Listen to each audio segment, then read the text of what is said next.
satu bisnis MLM itu sesuai dengan syariah, salah di antara parameternya adalah ada barang yang dijual.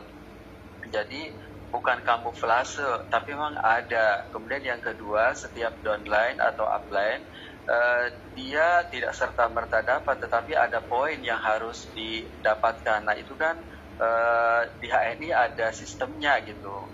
Nah itu kira-kira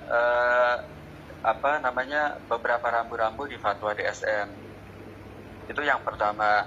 Yang kedua, kalau saya sederhanakan sih, sebagai seorang member misalnya, kalau ia dapat fee, maka itu berlaku ketentuan akad sewa jasa. Jadi karena dia berhasil merekrut, jadi misal dia menjual, berarti kan dapat margin, berarti berlaku seluruh ketentuan jual beli.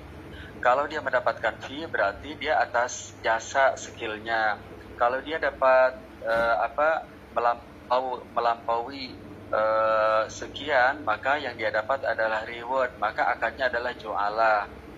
Sebagaimana dalam surat Yusuf, qala nabiyyu suwa al-malik wa liman ja'a bihi bil-ba'ir wa ana bihi za'im. Nah, jadi tiga kombinasi ini, misalnya akad ju'alah, ya, akad jual, dan akad wakalah bil ujrah, akad ijarah, itu dikombinasi, dan itu tidak ada hubungannya dengan dua akad dalam satu akad, karena kalau kita mengacu kepada standar syariah internasional IOP di Bahrain, dua akad dalam satu akad itu dilarang bukan kombinasinya, bukan menggabungnya, tetapi jika itu dilakukan sebagai rekayasa untuk melakukan tindakan ilegal, tindakan manipulasi, tindakan transaksi yang terlarang. Nah, jadi bukan kombinasinya. Coba kita bedah satu-satu hadisnya. Karena ada 3 hadis yang berkenaan dengan dua akad dalam satu akad. Yang pertama adalah naha Rasulullah SAW an bai'ataini bi bai'ah. Yang kedua adalah naha Rasulullah SAW an safqataini bi safqah. Dan yang ketiga la yahillu salafun wa bai'un. Kita mulai dengan yang pertama. Nah, Rasulullah SAW an safqataini bi safqah. Rasulullah melarang 2 transaksi dalam satu transaksi. Yang kedua, nah Rasulullah SAW an bai'ataini bi bai'ah. 2 jual beli dalam satu jual beli. Yang ketiga, la yahillu salafun wa bai'un. Tidak boleh menggabungkan utang piutang dengan jual beli. Redaksinya begitu, pesannya seperti itu. Kalau 3 redaksi hadis ini dipahami secara tekstual apa adanya, memang akan mengambil kesimpulan bahwa seluruh produk yang dikombinasi berbasis 2, 3, 4, 5 akad nggak boleh.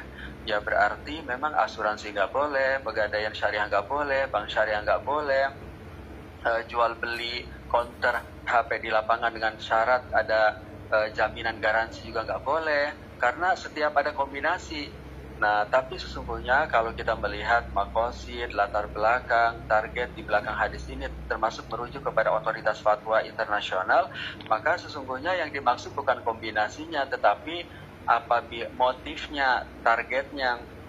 Kalau kombinasi itu sebagai strategi bisnis, tidak ada manipulasi untuk melakukan transaksi pinjaman berbunga, maka diperkenankan. Nah, salah satu contoh kalau mengkombinasi untuk rekayasa, misalnya saya dengan Pak Husni. Jadi saya bilang, Pak Husni, saya pinjamin uang 1 juta, nggak apa-apa, nggak usah ada bunganya, tetapi saya minta motornya saya pakai seminggu ya. Nah, baru itu.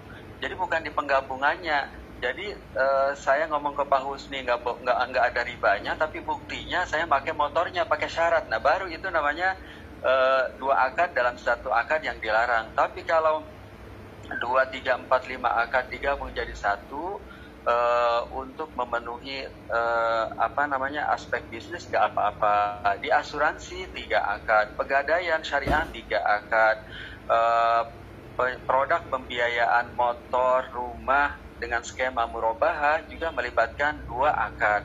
Jadi sebenarnya bukan kombinasinya, dia rekayasa apa tidak. Kalau ada rekayasa dilarang, tidak ada rekayasa berarti tidak dilarang. Demikian.